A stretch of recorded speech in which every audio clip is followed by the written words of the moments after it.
Hey guys, welcome back to my channel.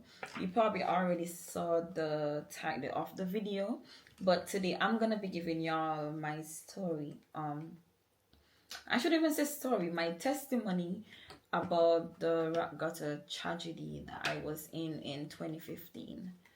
To be specific, it happened on the 12th of January 2015. I cannot forget that date.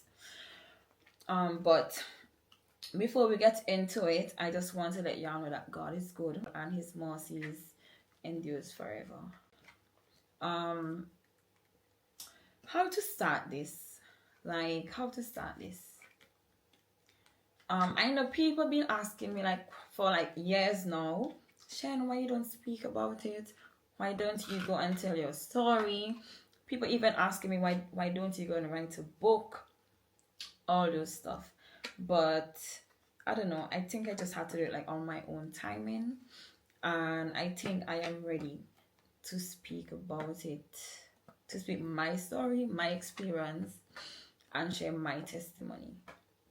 And I hope that after giving y'all my testimony, that maybe one of you or some of you will probably take a look back on your life and see how good God has been for you, what he did for you, what he brought you through, stuff like that. Let's start from Sunday before the Monday that the accident happened. Let's start from Sunday. So Sunday, all of us usually go to the park. We play football, netball. But that Sunday, I think we filmed a video. That Sunday at the beach, I think at art football, I can't even remember properly. And we had a good time. We laugh, we play, we talk to each other, stuff like that. On Monday morning now, I had a dream. I won't say it was a dream because now I'm older, I kind of understand things a bit more. But it was a vision. It wasn't a dream, it was a vision. And that morning, my mom woke me up, and I just wasn't in the mood to go to school. And knowing me, I always want to go to school. I'm never Mom, I don't want to go to school, blah blah blah blah blah blah. But that morning, it's I just wasn't feeling it to go to school. So she woke me and I just went back to sleep. And then she came wrong again and she woke me up again. And I was like, Mom, I'm just not in the mood to go to school. And she was like, Shanice, you have your SBA to carry in. You have your stuff to submit. You have to go to school. Guys, and I just jump up, went in the shower, and I'm going to be very honest. I didn't even stay in the shower for 2 minutes because I was already running late. And came out the shower. I didn't even comb my hair. I literally walked with all the stuff to comb my hair in the van. So I had my shoes in my hand, and I was just running bare feet going up where the van was because I didn't want to miss it because I had my SBs to carry in. I was speaking to my mom other day, and she sent me a little stuff that she written down about the morning of the accident. So this is what she said. I saw you did not wake up, so I woke you. But you said I changed my mind. I'm not going to school. But I insisted because you had some important schoolwork to hand in. Also, you and some of the children went to film a video this Sunday and was eager to take it for Santos, your principal, to see. So Santos was my principal at that time at North Union Secondary School. And she said, so you rushed to the bathroom with your hot skin and then rushed out of the house half dressed, shoes and socks in hand, thinking you were late to the van. So that's what my mom said. So got up to the van now, we were there. Simone came along. Then others start gathering because that's where we usually just wait to get the van to go to school. But that morning was just I don't know how to explain it, to be honest. That morning was it was quiet, And guys, like, we are school children, obviously. No mornings never used to be that quiet before, because like there's always like some gossiping, someone like arguing. That morning was just like a different feeling. Like we didn't really like interact with each other that much, which is like quite unusual for all of us. But then we sat there, me and Simonique were talking, then Raquel came, we were all talking and stuff like that. So I was like telling Raquel that she need to sit next to me when we go into the van. So when the van came down from up the hill, I went in and I sat. Guys, okay, so this is the driver's seat, and then there's a seat behind the driver. I was at the second seat, at the window, and the van is like kind of how do I describe the window? So it's like I have two windows. I could have looked out to the back one and then to mine one in front of me. So sat there. Then I was like, Raquel, come in, Raquel. But I think it's Shemroy. Yeah, Shemroy ended up and come and sit next to me. Guys, I was so mad because me and Raquel like had like so many things to talk about. We had like so many things to talk about because, you know, go to school, we have our little whatever. But I was so mad. But then she ended up and she went right in front. She was like sitting directly right in front of me that morning. So they closed the door, going on. We end up on the reach over like by the bakery side in Fancy. For those of you who know who's from Fancy, you know what I'm talking about. Over by Mr. Hoyt bakery side. And then Glendon, that was he was the boy from grammar school who died. So the driver was like, oh, we don't have like enough seat, because I think his grandmother wanted to go as well, but the driver told her that he could have only carried Glendon in the van because he was already full. Anyways, going. We got to Windblow. So there's like a bridge before you go down the long hill at Rock Gutter. The van stopped on the hill, but I could recall when it stopped, it's like, no, it happened before it stopped. It's like something metallic dropped from the van. I don't know if it dropped like from the van itself and like dropped on the floor, but it was like a metallic, like when a metal like dropped from like a high building, and it just made like a loud metallic sound. And I was like asking Shemra, like, Shemra, you in here? But then the driver, the conductor, the van stopped on the hill, right? When it dropped, the van like literally stopped on the hill on the bridge before like even going down. So the driver was telling the conductor something. I couldn't even hear what he was saying because like I was like 2 seats behind, but I saw when he turned around and the conductor was like, when we get down on the flat, we'll have a look at the van to see what's happened. But now I'm older, I was like, why didn't they just stop on the bridge itself and check out the van than to take it down the hill to check it out? Guys, and I'm gonna tell y'all, before we went down the hill, well, while we were going down the hill, the seawater was like so calm. The water was like so calm, like literally calm. And for those of you who know, y'all know around there always like rough. But that morning, the water was like very calm that morning. But then, while the van was going down the hill, like when it leave like the flat and was going down the hill, guys, this van like went down like so slow. Very slow, like a snail. And then the van like took up one speed. When the driver changed the gear, that's when the van took up the speed and it went like just. I didn't even have time to react. People were sleeping, like Candian was sleeping in the back, for sure. I think like everybody was sleeping. Well, not everybody, like most of us were sleeping, but I wasn't sleeping. Raquel wasn't sleeping. Sherman wasn't sleeping. Rutan wasn't sleeping, because we were all on the same room. So I could remember they were not sleeping, but some of them weren't sleeping. Like, guys, we didn't have like any time to react to like what was going to happen, or why is this van moving so fast. And as it like, guys, we were going around the corner and I was hearing like the wheel was like screaming, but I still didn't think like anything was wrong or anything was going to happen to us.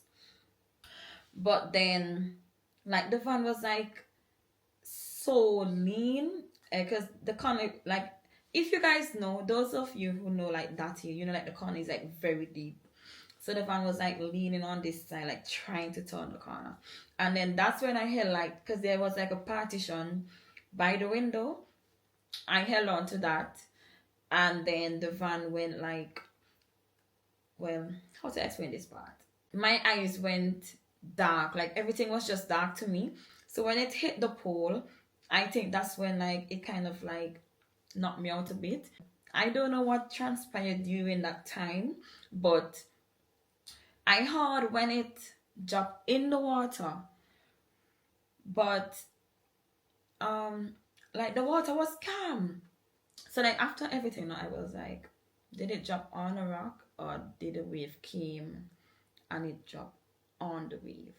But I don't know. But anyways, like let's get back to it. So I literally can't tell y'all what happened when it dropped in the water. But when it made like the loud bang, that's when I probably like passed out. So I don't know, but how did I gain back consciousness? So I felt like someone pulled my feet while I was under the water. And oh, I'll get to the vision. I'll get to the vision. I'll get to the vision after I say this part. So guys, so I felt like someone pulled my feet, and I was still under the water. So like I was like, who pulled my feet? But I wasn't talking or anything. But I was just saying that to myself. Look around, nobody. So I had to like literally swim up for like air from under the water, because I was still under the water itself. I don't know how long I was under there. Which leads me to think that if you're knocked out, do you still breathe? If you were knocked out, do you still breathe? Or was I in a short coma that time? But I don't know, guys, but I just feel it's like Jesus sent his angel to just pull my feet. Because up to this day, I still don't know who pulled my feet. Because when I like literally went up for air, there was nobody around me. It was just me alone. I swim out of the same window that I was sitting. I swim out of that window and went like up on top of the water for air. When I got up there now, I like saw like, yo, when I look up at the road, there were like people already on the road who went over in the van. So I was like to myself, how long was I in this water? How long was I underneath this water? Then I swim over to the other side now, because like the waves are like so huge. Guys, I still don't understand how the water got so rough in like a split second, because the water was like so calm when we were like on top of the bridge. The water was like so calm. So I still don't know how the hell did the water get so rough in like a matter of a time. And guys, while I was swimming, the waves are like coming, big waves and all, but I wasn't scared or anything. And during that time, I still didn't know I was in an accident during that time, because of the vision I had the maybe early Monday morning, Sunday night when I was sleeping. So guys, I still didn't know I am in an accident while doing all those stuff just for the sake of fighting for survival. And then guys, I saw like a big wave coming, so I went under that, because guys, if you know, Fancy Bayside is like just rough waters. So since I was like small, I used to go to Bayside. We used to like go under the waves. When they come, we'll all go under them. So you know, gain like some skills from doing all this stuff. Thanks to my mom for letting me go to the beach. Even times when I couldn't even swim, she would have still let me go to the beach. I end up and I got to a rock. Guys, let me tell y'all, when I hold on to the rock, a big wave came and it pulled me. Guys, I don't know. The waves were like those I won't even call those waves. It was like somebody just pulling you. You know, like when somebody like just pulling you and you hold on to something and somebody just like pull your feet and like take you up and just slam you. That's how it felt when the waves were like pulling me and tugging me. And when the wave like picked me up and it like flung me back down on the rock, it's like I passed out again. I still don't know what was going on because I couldn't even remember when that happened. But I know I was like fighting for my life. But I was like to myself, I'm not going to die. I'm not going to die. I don't know why I was saying that because I still didn't know I was in an accident. But as I say, I had like a vision the night before. So I think it's just the vision was like continuing while I was in the accident. But it was more than a vision. I think it was just God and his guardian angel helping me out through that accident. I've never experienced any waves that massive in my entire life. And I was like so tired because every time I got to the rock saying that I'm gonna like try to climb up the stairs, it's a wave pulling me back, tugging me, pulling me back, tugging me. I got knocked out so many times. I can't even remember, I can't even count. But I was on the rock, laying down on the rock. And then I saw someone, and that someone was the driver. And I stretched my hand up and he pulled me up. And let me tell y'all, guys, the rock that I was laying on, when I look back, the rock wasn't there anymore. Now I am back onto the road. I still don't know I was in an accident. My cousin came, that was Odysseus, and I was walking like going to where all of them were sitting like on the back wall. So she was like, Shen, your chin a bleed. That's when I was like, shit, what just happened? So I was like, what happened? What happened? What happened? And she was like, we get in an accident, Shen, we get in and she been there crying. And I was like just feeling all over me. So my hand like went straight into my chin. Like I could literally feel my bone. Like, cause if you can see, I have like a scar under my chin. I'm gonna attach a picture. Like few scars. But my hand like literally went through my chin. And that's when I started like feeling like searching my body for like bruises, cuts and stuff. Then I saw my knee, a big flesh, and you could have like seen I was seeing like the white stuff and like black stuff was like coming out of my knee and stuff like that. I don't even want to talk about it, so hold on, let me pause this video first. Okay, I'm trying to just not cry. Trying to not cry.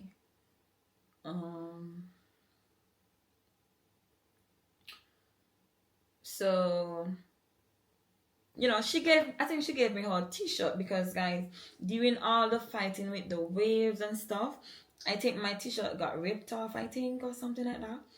But I lost my shoes and I think my t-shirt got ripped off. So Odisa gave me her t-shirt and I put it around my knee and I was holding my hand under my chin and the t-shirt was around my knee because I was like losing so much blood.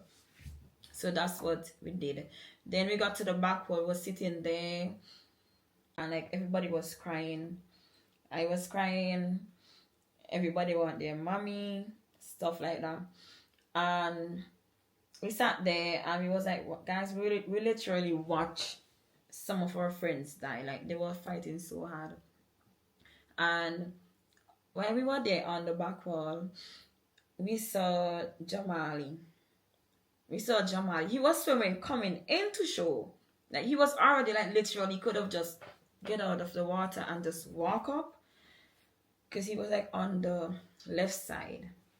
But then we heard Jamal now. He was like, help. And he was like, me want me mommy. But he was like in the water, but the van was here and he was like between the van and the rock.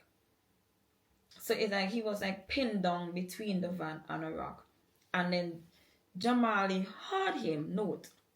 That's Jamal was Jamali's smaller brother. Jamali went back into the water to try to help Jamal. Guys, and we sat there and we watched everything from when he went back, from when he was there, like trying to pull him from the van and stuff like that. And then, guys, a huge, like, guys, the water was already like so flat. Like, the water was so flat. I don't know, because before we got in, it was flat, it was calm. When we got in, it got rough. And now some of us were out of the water, it went back calm. I don't understand that part. So, guys, we sat there and we saw like a big, guys, the water was so calm, and then boom, one big wave just appeared out of nowhere, and it went like over the two of them. And then when we look, we don't know where they go. There was no Jamal. We did, like, they literally disappeared under the wave. So, guys, that's when everybody now, like, we literally started to cry, like, cry as in hard cry. Guys, I cried till my head started to hurt me. I could even cry no more. And then I think that's when Danny and IJ, they went back home to let everyone know that, you know, we got in an accident, we need some help. While we were sitting there, I don't know, we probably was just sitting there waiting to die, because, like, I cried so much. I literally thought I was going to die now, because Odysseus was like, Shane, your face swelling. Shane, you're changing color. And I probably was already black and blue by then, looking like somebody like who literally was going to die. But, guys, I got so frightened. I started to cry, and I think me and Odysseus were like hugging up each other. And then we went in the road, and we all was just like laying there in the road, like we were already dead. And then we saw someone was running down the hill coming, and that was silly. But he couldn't even save anyone, because the water just went back and get rough just like that. And then we were there, no vehicle, nobody passing to even help us, because nobody would have even known we got in an accident. And then what happened after? Oh, we saw a white vehicle was coming down the hill. Guys, we were so happy, but the vehicle didn't stop. The vehicle saw us, they looked out the window, they didn't even stop and say, are you guys good? Can I take one of y'all? They didn't stop. But it was one of the owners of the van that we were traveling in.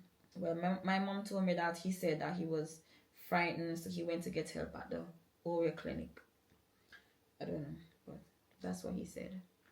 And then we're there. Then, guys, we saw a van coming, but that was the Sandy Bay Secondary School van.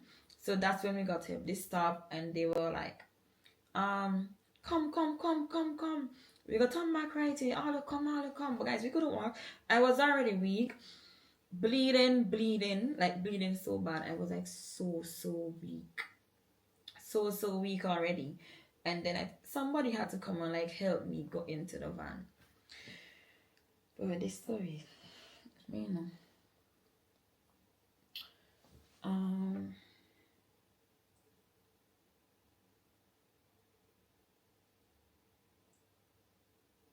I'll try if we just hold it. But when we were going to Oriel clinic, I saw my father chuck and I was like, Daddy, I'm in here, blah, blah. But I guess the guy already who passed in the white vehicle, he already went and told him that the accident happened. So that's when my father was like speeding, coming to help. But I guess it was too late, because I don't know, we were already gone. And then got to Oriel clinic. I was there, no oxygen. Like, I couldn't even breathe or anything. Like, I was fighting to breathe, because I think it's because how I like lost so many blood already. I was literally like struggling to breathe. So I was just sitting there, just waiting on ambulance. They said that the ambulance are on their way, blah, blah, blah. But then my father came back, and he was like, where is Shanice? Where is Shanice? Where is Shanice? And they were like, she's there, she's there. Right, and then my mom came in now, and she was like, we're many there, we're many there, we're many there. And they were like, look, many they sit down, look, many they sit down. But guys, my whole face changed. Like, if you don't know me, you won't know that's me there, because my mother couldn't even recognize me while I was sitting there. So my mom like literally went back out and she ran out and she was like screaming. And I think somebody told her, no, Shani, stay there, sit down. Shani, stay there, sit down. Because my mom came in and she looked around, and to her, my face was like different. She couldn't even like recognize me. So that's why she went back outside.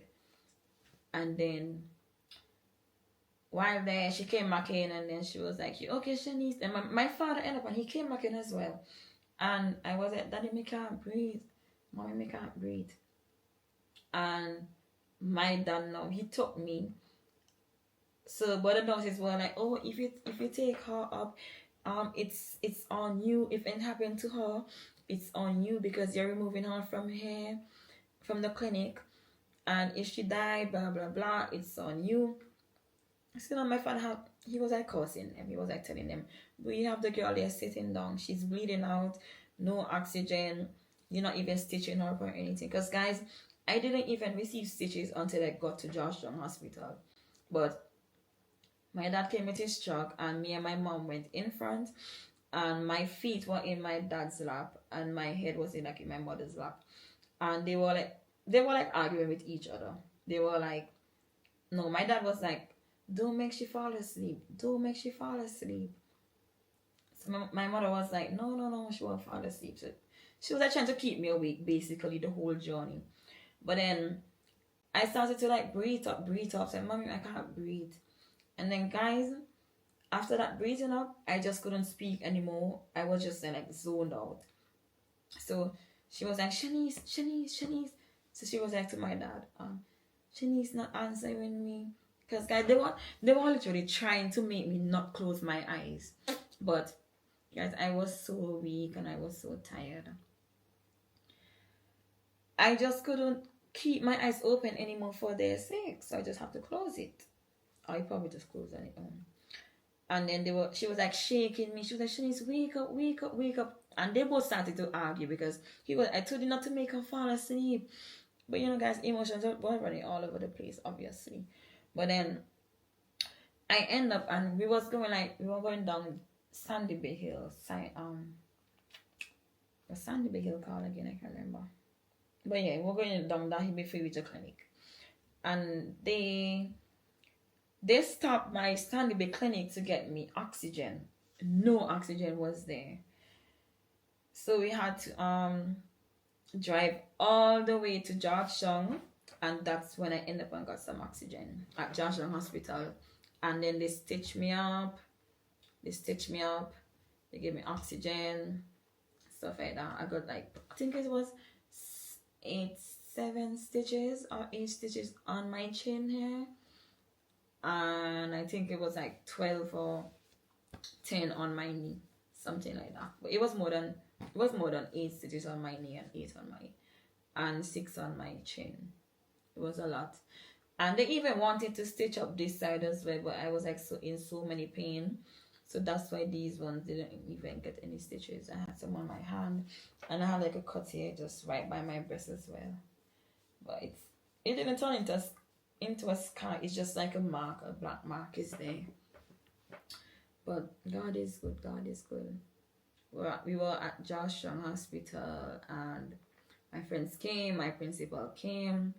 Guys, I was there, like, even I had oxygen, I was literally dying, because they didn't like give me oxygen for long. It was just for a period of time and stuff. But I was like, my color, I probably was already dark blue. So my principal came. He was his name was Santos, and he was like, come on. I mean, we got to the hospital in Joshua in the morning, and it didn't left until probably after 6 in the afternoon. I can't remember, but it was probably after 5 in the evening to go to Kingston Hospital, and for me to even leave Georgetown Hospital, Santos had to came and like, yo, um, she gonna die if y'all don't take her. Where's the ambulance? She gonna die if y'all don't take her to the Kingston Hospital. Blah blah blah. But guys, my mom couldn't even look at me. She couldn't even like stay in the room with me. She had to like go outside. And I think she went home and my sister was staying there with me because she had to go and get me some clothing and stuff like that. Then my sister ended up and she went with me in the ambulance to Kingston Hospital. My mom ended up and she came down the same day. But guys, my mom, I don't think it's like she don't want to be around me, but it's more like she couldn't even like see me in pain because she was like crying the whole time. Like she was crying the whole time because she thought I was going to die, because I also thought that I was going to die. But then we got to Kingston Hospital and the rest was history. Spent 1 week in the hospital. That was guys, people were like surprised that we recovered so quick because I had like a head trauma. I had like fractured jawbones and stuff. Some other little bits. But I did like a CT scan and thank God. Guys, all that head lash I got from that wave, you probably would have thought that I was supposed to die, or I would have probably been like a vegetable or something. But guys, went into that CT scan and everything was perfect. Thanks be to God. Like God is good, because what? After all the head lash and everything was perfect. So that's what I'm saying. It's nothing but God.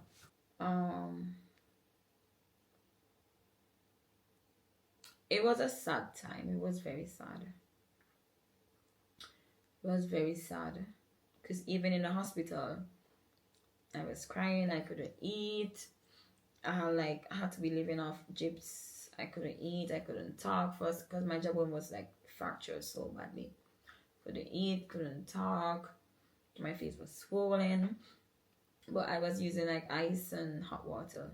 So got a bag, got a ice my face, and use hot water as well on my face to get the swelling down. But even though the swelling was down, my face was still black and blue. Got home, normal.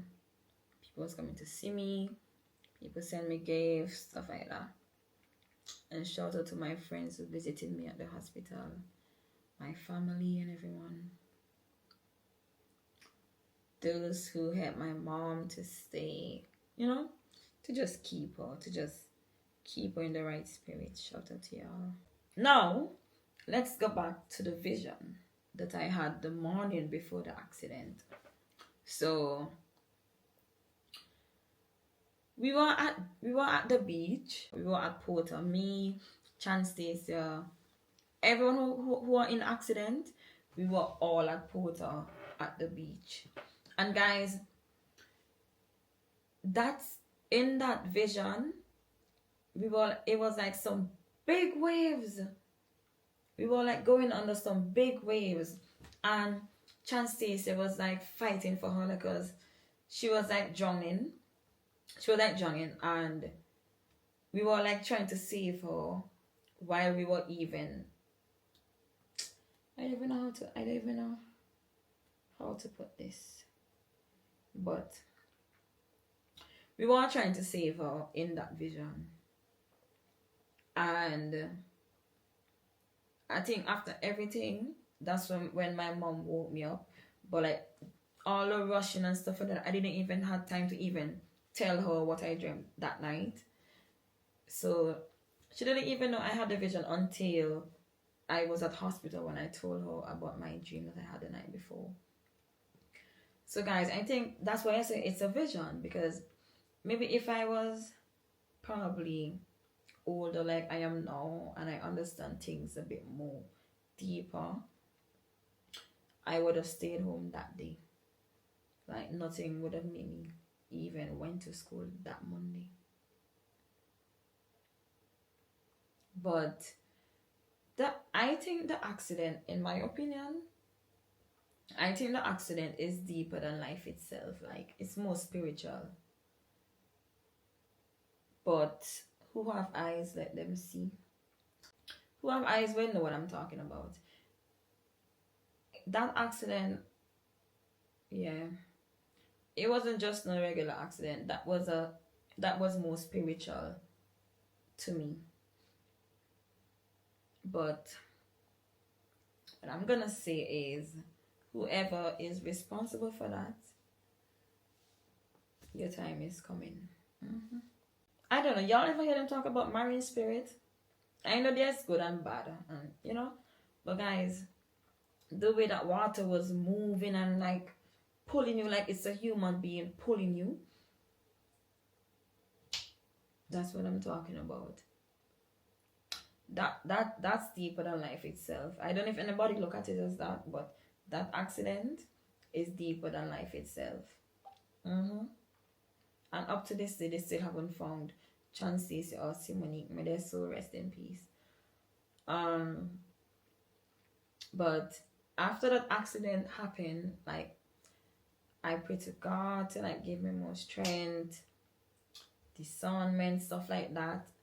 And I think that I was supposed to die, but because I didn't die, like things happen, other stuff happened after the accident happened. Few stuff happened to me after.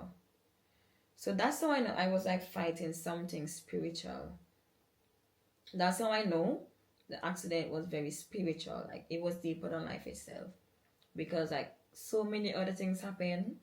And if it was not for me praying to God, I wouldn't have even been here today speaking about my experience and stuff.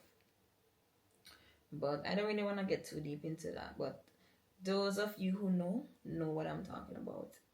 And that's why I was saying that I was living through the vision, like the vision continued. Because remember, my mom woke me up to go to school. That's why I didn't like finish the whole dream.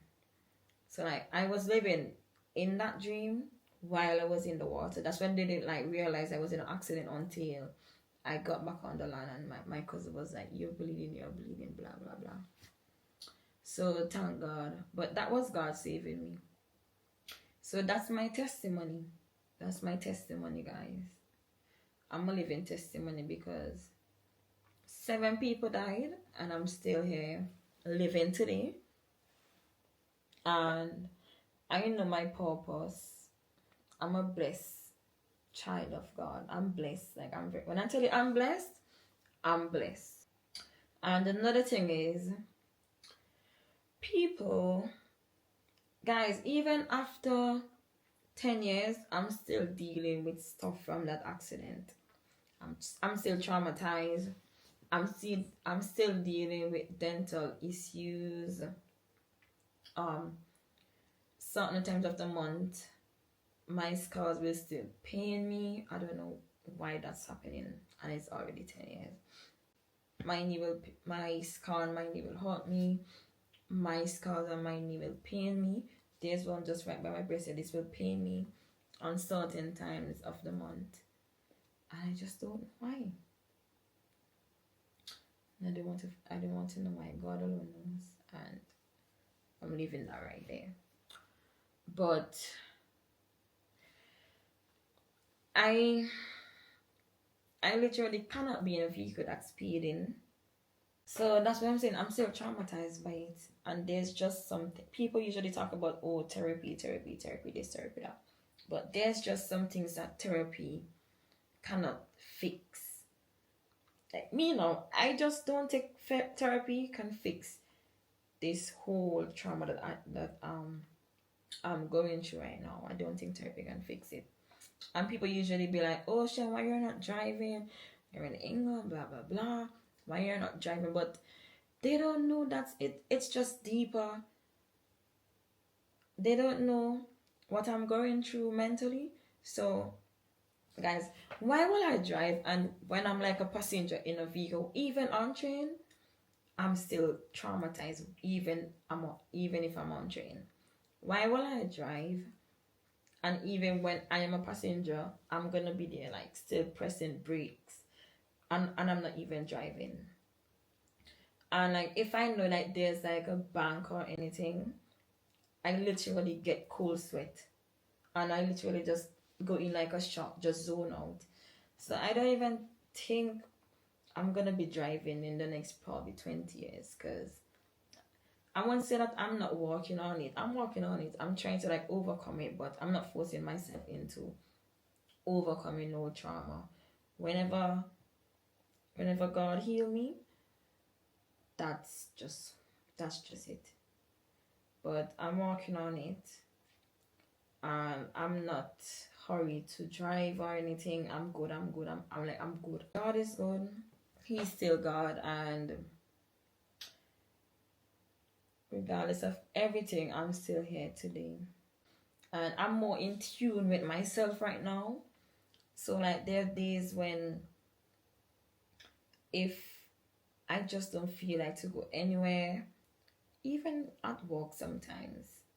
Because I follow my intuition more these days. Like if I don't feel like to go somewhere, I'm not going. It could have been like something very important. I'll reschedule that and I'll just stay home. But guys, sometimes my mom, I don't know if she blame herself because of what happened, but I don't think she should blame herself, because I literally had my SBA to carry in that Monday morning. So I get why she wanted me to go to school. But if it was just up to me alone, I wouldn't have went to school that day. But hey, I'm here. I'm here. So I just want to end this with saying that you may go through certain things in life, but it's always for a better, because God won't put you through something to just leave you right there. And I've went through that, and I'm doing better in life now. I'm still healing, but hey, they say that's the first step to healing is talking about it, and here am I talking about it. Um, but yeah, I miss my friends. I won't say I don't miss them. Like I miss them so much. Like I miss them so much. Cause you know me and Raquel, Simonique, we had like so many plans. Like they were the closest to me. We had like so many plans and stuff. We used to go to river, you know.